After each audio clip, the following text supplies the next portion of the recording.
see you. Thanks so much, everybody. Everybody have a seat. Well, welcome to the White House. It is wonderful to see all of you. Thank you, Joe, for that kind introduction. Thank you, Valerie, for the great leadership you've shown on this, and to all of you, business leaders and advocates, members of Congress who are here, members of my administration. I'm so glad that all of you could be here to celebrate the 50th anniversary of the Equal Pay Act. Now, when you think about it, we're not just celebrating a law. We're honoring the heroes who made that law possible. The fierce determination of Americans who saw a wrong and worked to right it. There were women who were sick and tired of being sick and tired of seeing the same jobs advertised with different pay scales. Women who were tired of being treated like second-class workers. Women like Dorothy Height and Congresswoman Edna Kelly and Esther Peterson. All who pushed to make the Equal Pay Act a reality. And today we recognize the work of those brave women. But until equal pay truly is a reality, we're also here to recommit ourselves to the work that remains to be done. And 50 years ago today, President Kennedy signed the Equal Pay Act into law right here in the White House. He said it was basic to our democracy. It's the idea that all of us are created equal. And as I said in my inaugural address this year, our journey to equality is not complete until our wives, our mothers, our daughters can earn a living equal to their efforts. The day that the bill was signed into law, women earned 59 cents for every dollar a man earned on average. Today, it's about 77 cents. So it was 59, now it's 77 cents. It's even less, by the way, if you're an African American or a Latina. So I guess that's progress, but does anybody here think that's good enough? No. I assume everybody thinks we can do better. Yes. Yes, we can. So, that's right.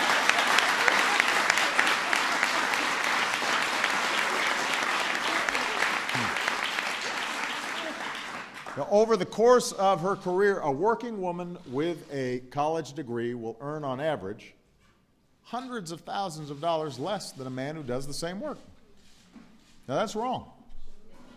I don't want that for Malia and Sasha. I don't want that for your daughters. I don't want that to be an example that any child growing up ends up accepting as somehow the norm. I want every child to grow up knowing that a woman's hard work is valued and rewarded just as much as any man's. Now, what's important to realize also, though, is this is not just an issue of fairness. There's a family issue, there's a middle-class issue, there's an economic issue. Just last week, a report confirmed what we already know, that women are increasingly the breadwinners for American families. Women are now the primary source of income for nearly 40% of American families. 40%, almost half. That's not something to panic about or to be afraid about. That's a sign of the progress and the strides that we've made. But what it does mean is that when more women are bringing home the bacon, they shouldn't just be getting a little bit of bacon.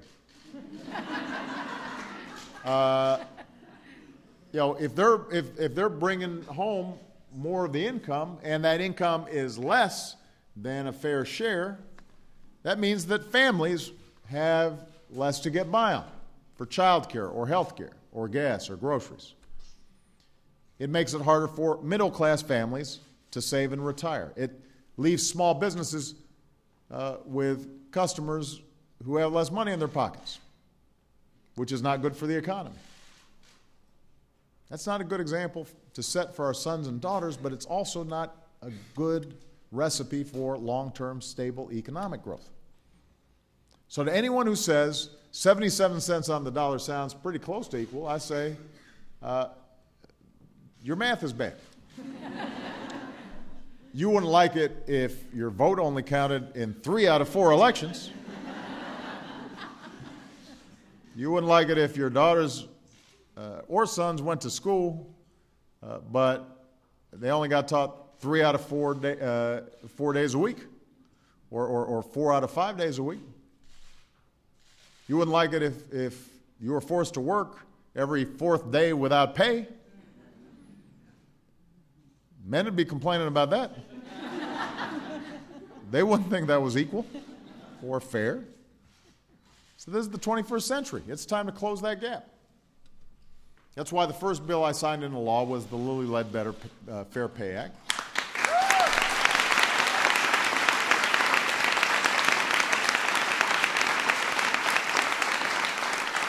That's why, as Valerie mentioned, I created the first ever White House Council on Women and Girls, which is working to close that gap.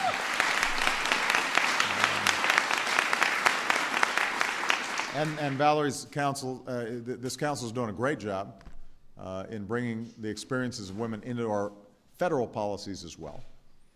It's why I established a national equal pay task force to help crack down on violations of equal pay laws, which, by the way, they're doing at a record rate. And through education and outreach, they're also helping employers develop tools to comply with the nation's equal pay laws on their own. And that's why earlier this year I signed a presidential memorandum directing the federal government to close that gap for good for its employees. Right? We have to set an example. It's also why we're using the latest technology to help workers get the information they need to figure out if they're underpaid. And thanks to innovators like Rachel and Laquita, who are up here, we can now say there's an app for that. But as long as this gap persists, we're going to have more work to do. And now's the time to keep up the work that all those trailblazers started 50 years ago. Now's the time for Congress to step up and pass the Paycheck Fairness Act so women have better tools to fight for equal pay for equal work.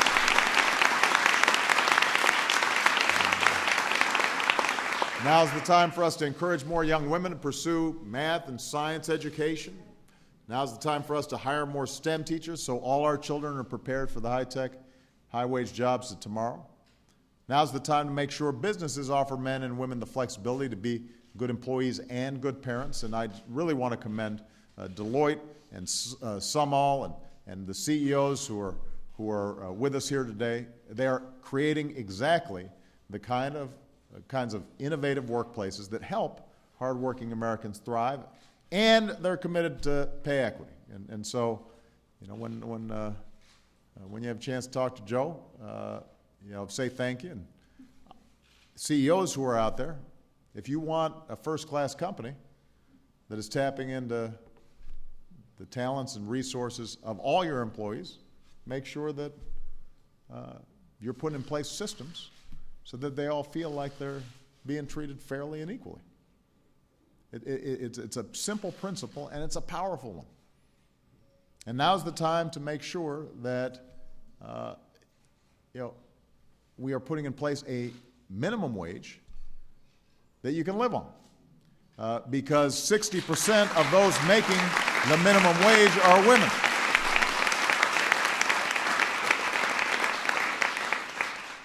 We do all this, and this will be part of our broader agenda to create good jobs and to strengthen middle-class security, to keep rebuilding an economy that works for everybody, that gives every American the chance to get ahead, no matter who you are, what you look like, what your last name is, who you love.